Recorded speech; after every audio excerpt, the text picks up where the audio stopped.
weekend, there was a discussion on Reddit. You all know I love Reddit for stuff like this, about what makes an AEO GEO strategy actually work. Now, the poster had mentioned they had great SEO, they were trying a few things, but none of it really seemed like it was working.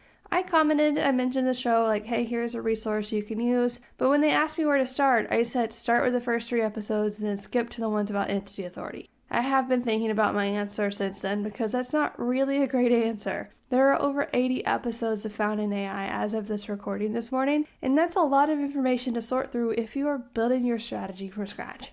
Now, because it's also the official 1-year anniversary of the show today, August 11th, I've gone back through a year of the episodes to pull out the actual strategy. Hey, welcome back to Found in AI. I'm Cassie Clark, an AI search visibility consultant, and if you're new here, this is a show where we talk about GEO, AEO, and what it actually takes to show up inside AI-generated answers. Today, the show turns 1. It is also my birthday. Yeah, I launched last year on my birthday, partly on a whim, mostly on a whim, if I'm honest, but also because I knew I would remember that anniversary date. And at the time, there were exactly 0 shows dedicated to AI search optimization. 1 year and 80 some episodes later, and here we are. Okay, let's get into that strategy.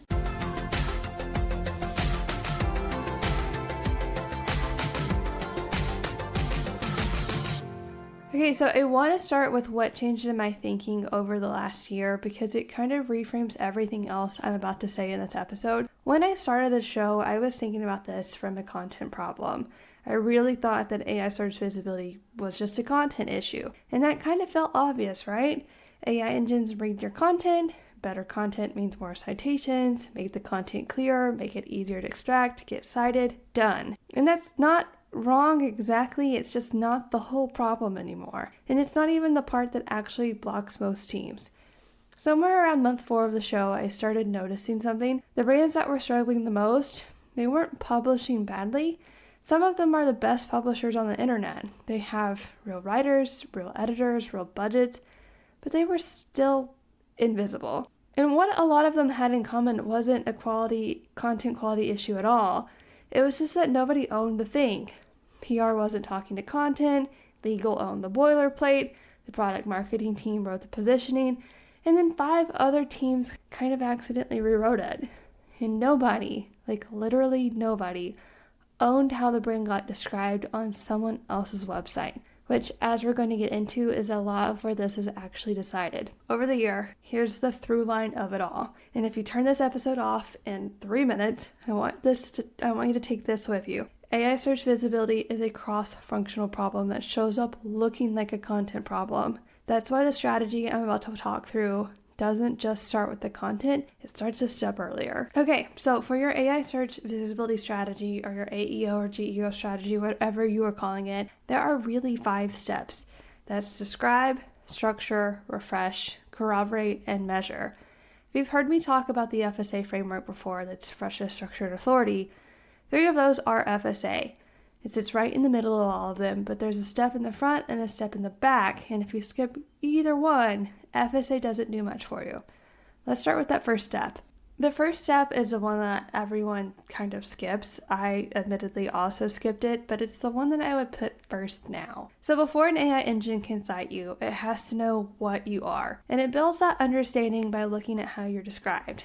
Not just on your website, but absolutely everywhere. And then it checks whether those descriptions agree with each other. David Kirkdorfer said something in his episode that I've thought about since he said it. He described what LLMs do as word math. Certain words add up to certain meanings. You can change the words a little, you're still in the same neighborhood. But if you change them enough, then you've jumped categories entirely. And here's the thing, no one on your team actually decides to, hey, we're moving categories. It just happens with those tiny little word tweaks over time. And it happens quite often. Like you test new hero copy, your sales team writes their own one-liner because the official one feels kind of clunky. Regional offices describe the company slightly different because the corporate version doesn't quite fit the actual market that they're sitting in. And then every single person is making a totally reasonable local decision, but the model doesn't see one brand described 5 ways, it sees 5 weak, half-corroborated entities. And that is a big difference when you put them all together. Tommy Landry made the same point from the local SEO side. He works with businesses that already had a name, address, phone number, consistency drilled into them for years, and he said the principle pretty much just carries right on over. Same name, same category language, same description,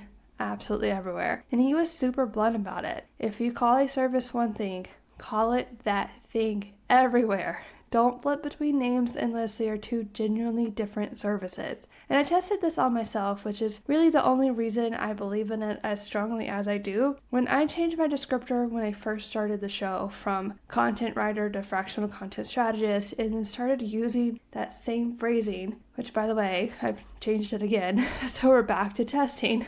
But when I started using that same phrasing and not just similar phrasing, the same words on my website, on LinkedIn, on Reddit, on YouTube, in the podcast intro and outro, in the show notes, those engines picked it up noticeably faster than when I was just describing myself in slightly different ways.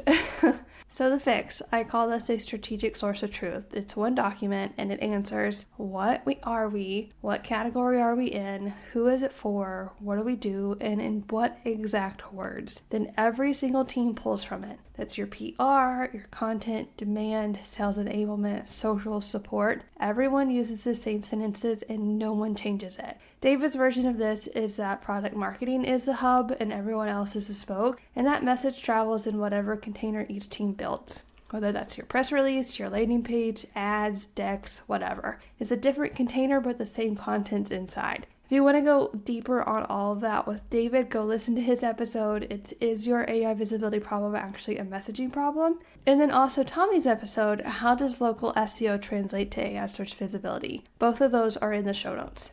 Okay, so moving on to step 2, and now we're getting into the content, and it's where the FSA framework really starts. Now, quick refresher if you are absolutely new here. FSA stands for Freshness, Structure, and Authority. I came up with this after running a lot of controlled prompt tests across ChatGPT, Perplexity, Gemini, and Google AI overviews, and what I kept noticing was the content getting cited wasn't really what I expected. It was not the highest domain authorities like you would expect, and it wasn't the best ranked pages, but it was content that was recently updated, cleanly structured, and then corroborated across multiple places. And once I saw that pattern repeat across all of the models, it kind of became predictable. That's the whole point of the framework. It takes what feels random and then makes it into something that you can actually work with. So structure, that's the most immediately fixable of the three, which is why I'm putting it first today. But here's the thing about these AI engines. They don't just reproduce your blog post, they pull a chunk out of it. So the question stops being, well, is this a good article? And it now becomes, can the machine lift a clean, correct, self-contained answer out of this blog post without having to interpret anything else? And that's really a different question. That means answer first and then give the context. So that means using those clear H2s and H3s that read like actual questions that someone would ask. It also means that you're stating your definitions in plain English. You're using short paragraphs, lists where it makes sense, and nothing is buried into the 4th paragraph of a narrative intro that you've spent 45 minutes writing. Now, there's a shortcut that I use on all of this, and I mentioned this in the original FSA episode. Write the answer before you write the intro. Just write the actual answer to the prompt first. If the intro has to exist, it can exist after that. There are 2 things from guests that really put this into focus for me. Shane Tepper made the point that buyers don't prompt the way that they search on Google. Google is 3 to 7 words, and an LLM prompt is often 30 words with the person's whole situation loaded into it. They might include their team size, their current tech stack, their budget constraint, their use case. They might include all of that. So the content that actually get pulled is the content that answers a contextualized question, not a keyword.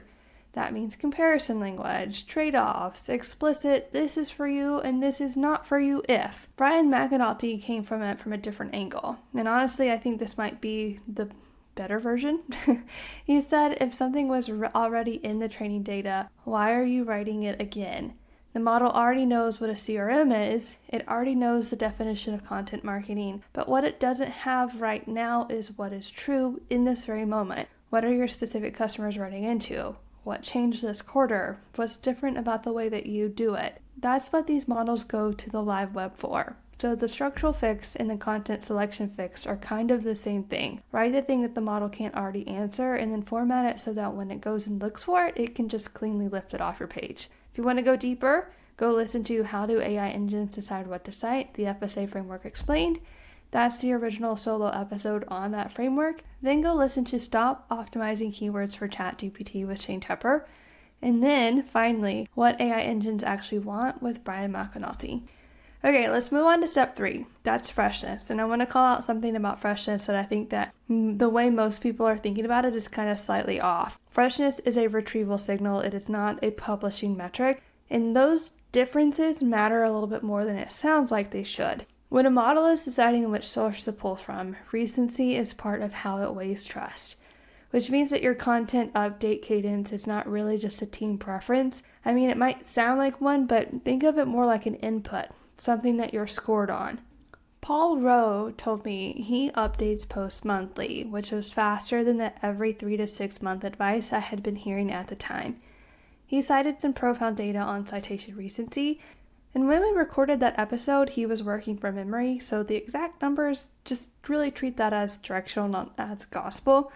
But the direction matches what I've seen in my own testing, and it matches the mechanism. These engines want current information. A source from 18 months ago is a risk to cite. And recently, I sat down with Roseanne Mullet to talk about content from the org side. This might be one of my favorite conversations from the whole year. Roseanne worked inside of a large organization where content went through 4 or 5 approval layers before it could go live. She told me that she streamlined that process and she is really proud of the work that she did, but even with streamlining it, getting a page from brief to published took a considerable amount of time. So if we do the math on that, if it takes you 6 weeks to get something out the door, 6 weeks is your ceiling. That's not the goal, that's the actual ceiling. Every approval layer is a tax on a signal that you're already literally being scored on. Now, here's why this is an organization problem and not a content problem. No one in the approval chain thinks of themselves as a person hurting AI visibility. Legal thinks that they're just managing risk, and they are. Brand thinks that they're protecting consistency, and like I said in that episode, they are. Each layer in this approval process on its own is defensible, but when you add it all together, that becomes the problem. So this is what I mean when I say that AI search visibility is a whole organization problem. It's not that your content team is doing bad work, it's that the operating system around them was built for a world where being 3 weeks late didn't really cost you anything, but now it does. So there's a practical version of what to do here. You do not need to publish more, you just need to demonstrate that the site is alive. Update your timestamps that reflect real updates. Revise your explanations to reflect current information. Use new examples, new data, maybe add a what changed or what's next section when the substance really hasn't moved any. And because I'm also constantly tweaking my own strategy, my one rule that I'm implementing in the near future is to just make one update per day. Just across the entire site, just one update. If you are sitting inside of a big organization listening to this, the highest leverage thing that you can do this quarter might not be writing anything at all. It might just be getting one page type pre-approved so that it can ship in the same week. That alone changes your freshness ceiling. If you want to go deeper on all of this, go listen to How Approval Layers Slow Down AI Search Visibility with Roseanne Mullet.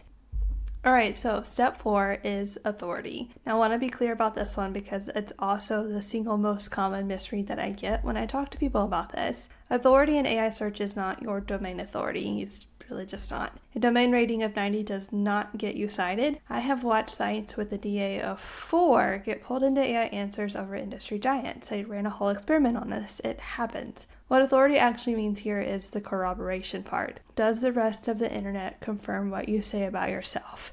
Jonathan Benz framed this better than anyone on the show. He said teams treat AI search like a content production problem when it's actually a validation problem.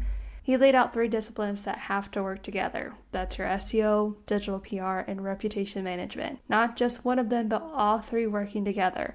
And he made this distinction that I think is super important. There's a difference between being an entity and being a cited entity, and then being a recommended entity. Those are 3 different things, and the gap between the second one and the third one is where the most brands are stuck right now. So here's where corroboration actually gets built. This comes from a full year of guests, all talking about really the same thing, and these are the 3 things that keep coming up over and over.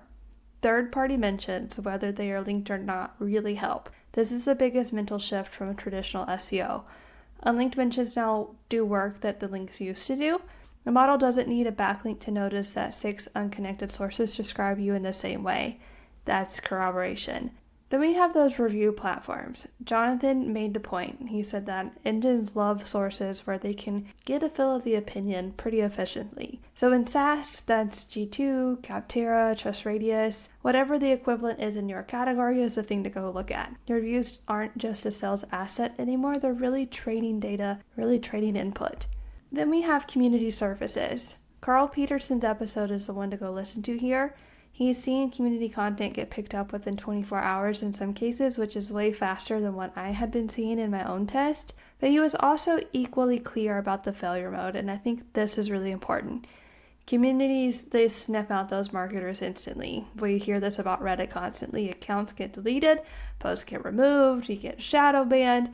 And the fastest way to lose on those platforms is to show up and just drop links without really any context or any help provided at all. The trick here is to speak the platform's language first, be helpful, be a person, or just don't go at all if you're going to do the opposite. He was really firm on that one. Next, we have original research. Paul Rowe, again, back to Paul Rowe, called this knowledge graph enrichment, and his method is worth stealing. He finds a gap, he literally asks the engines whether the thing he's about to publish already exists, and if it doesn't, he's contributing new information. And that's the kind of thing that the engines come back for. He does live screen recorded prompt tests, he publishes the video plus the transcript plus the write-up, and it's multimodal. It's original, it's time-stamped, and all of it points back to a primary source on this website. That last part really matters here. He was really empathetic that whatever you publish off-site needs to link back to the canonical page that you own. Don't strain that mention somewhere. And then finally we have local and trade press. This is Basha Coleman's underrated pick, and I agree with her. Smaller outlets, local news, niche trade publications, those are the things to target. It's usually cheaper than advertising and maybe even better regarded by the engines. She had a caveat though, I think it's a good one to call out. Lead with data or research, not with really a personal announcement. No one really cares to cover your new VP of whatever. I mean, some do, but somebody might actually cover your data and then share that across the internet. So if you want to go deeper on all of that, we have Jonathan Bent's episode on the validation problem, Carl Peterson on mention tracking, Paul Rowe on knowledge graph enrichment, and SEO and PR are finally married with Basha Coleman. And again, all of those will be in the show notes. Okay, last step, step 5. This is the one that is kind of what's keeping teams from getting budget for the first 4 steps. There are 2 distinctions that I want to call out that took me a while to get right, and I say that openly because early on I was conflating the 2 together. One is those citations are not mentions. The brand can be mentioned in an AI answer without a single piece of its own content being cited as the source. That is a completely different situation with a completely different fix. And if you're just tracking your citations and then reporting it as the other, well, you're going to make bad calls when it comes to how to spend your budget or what to do with your strategy. Citation analysis is a diagnostic infrastructure. It tells you where authority is concentrated and where it isn't. So think of it as the map, not the actual destination. And the second one is that top of funnel measurement has kind of broken down, and it's really kind of structural. Basha's advice was just go bottom of funnel and stay there. Think about your leads, your signups, your pipeline, anything that's going to increase your revenue, not really so much your sessions. And the number that made this really concrete came from Vlad. He told me roughly a quarter of his agency's leads were coming from ChatGPT on something like 100 clicks. The 100 clicks under the old dashboard, that traffic is a rounding error. You'd never really look at it twice, but it was driving 25% of your leads. That's really kind of wild when you think about it. So where do you actually look for this information? Well, Bing Webmaster Tools has an AI performance report now. It gives you citation counts, page level citation data, and grounding queries. And those grounding queries are the phrases the model used when it went and retrieved your content. That is really the most useful metric in the whole dashboard because it tells you how the model has categorized you. Now, if you pair that with Google Search Console, use that to tell you what to create next. But Bing tells you how you're being understood. Those are 2 different jobs with these tools here. And then my favorite thing is to just go run manual prompt test. It's the same prompt, the same day of the month, log data, logged out data, just write it all down. It's kind of boring. It's not really glamorous, but it's really the only longitudinal data that you'll actually own. Now, there's one caution here. I am hedging on purpose. Some tooling in this space just measures cold logged out API calls. So real users are logged in. They have all of that personalization on. They have that search history. And that's a difference between what the API brings back and then what those users are actually seeing. We have some information on this coming out pretty soon, so really just treat your tool output as a signal, but don't treat it as the ground truth just yet. These tools are still working these things out. If you want to go deeper on all of this, the episode to listen to is What Do Bing's AI Performance and ChatGPT Ads Mean for Search? That one's a news update, but it has all the information about this new Bing report in it. Go listen to What is an AI Visibility Audit? And finally, the AI Competitive Intelligence episode with Vlad. Okay, so everything that I just described is really just a quarter of the work, and I'd love to leave you with something that you can do today to get a kickstart on your strategy. Every episode has something like that, so here it is for today. First, open 5 surfaces where your brand is described. Look at your homepage hero, your LinkedIn company page, your latest press release boilerplate, a directory overview profile, and then go look for a page written by somebody outside of marketing. Like a job posting is really good for this. Put all 5 descriptions next to each other in one document. The second thing you're going to do is look at whether you're one entity or 5. You'll know within a few seconds of just looking at this. Like, you might actually already probably know this, but it's always good to have it documented. The next thing is pick the correct one, write it down, put it into your strategic source of truth document. That's going to be version 1. This doesn't need to be a whole project. It's just one paragraph, the one that's closest to what you actually do. And then everyone's going to reference that thing. Now, 4, go open ChatGPT, Perplexity, and Google AI mode. Pick any of the Google ones. There's 3 of them. Pick any one. Ask each one the same question. What is your brand and who is it for? Don't ask if you're the best. Don't ask for a recommendation. Just ask what you are. It's going to give you an idea of how these models see what your brand is and who you actually serve. And then compare that answer to the paragraph that you just put into your strategic source of truth. The gap between those 2 things is your roadmap, and it'll tell you which of the 5 steps from the previous conversation, the 5 steps we just covered. It'll tell you which one that you actually need to do first. If the engine's described you as something that you're not, then you have a step 1 problem. That's your description. If they describe you correctly but they don't cite you, you've got a step 2 or 3 problem, that's structure and freshness. And if they just don't know you at all, that's step 4, that's the longest one. That's the authority building, but at least now you know where to actually start. Okay, last thing that I want to leave you with. If you're brand new to all of this and you're still looking for episodes to kickstart your AEO, GEO strategy, start with what's the difference between SEO, AEO, and GEO. Then listen to How Do AI Engines Decide What to Cite, the FSA Framework Explained. And then listen to Should You Skip SEO and GEO and Go Straight to AI Search? That's the 2026 update, not the original one. The original one is fine, but the 2026 update is it's more current. If you're trying to measure this, listen to What is an AI Visibility Audit? Then go listen to How Should Brands Measure Visibility in AI Search? And then go look for that Bing AI Performance episode. If you need to sell all of this internally, and this might be the most important bucket, go listen to David Kirkdorfer's episode on messaging, listen to Roseanne Mullet's episode on approval layers, and then go listen to You Can't SEO Your Way into AI Search Visibility. Those 3 together are the argument that you need to take to your leadership team to get approval for all of this. And then if you want the arguments, not their consensus, go listen to SEO Agencies Have 2 Years Left with Gilad. Go listen to Good SEO is Good GEO, but is that true? And then listen to the 3-part AJ Gergich series on dashboards and agents. I'll put all of this in the show notes grouped exactly like that, so you don't have to write anything down and you don't have to go looking for it. Okay, that feels like a good recap of where to start with your strategy. That's really 80-some episodes condensed into one. And honestly, the thing that has held up best is the least technical thing on the list. Be described the same way everywhere. Be structured so a machine can lift you, stay current, and get other people to say the same things about you too. Everything else is really just implementation. Okay, thanks for being here. Really, thank you to the people who have messaged me about this stuff, the people who said, hey, I'll listen to your episode, the ones that have left a review, the ones who have shared the episode with your team, the ones who have messaged me to say, hey, I want to be on your show. You are the reason, all of you collectively, that this show has made it to a year's worth of research without me running out of things to be curious about. And I'm really actually very glad that you've been here.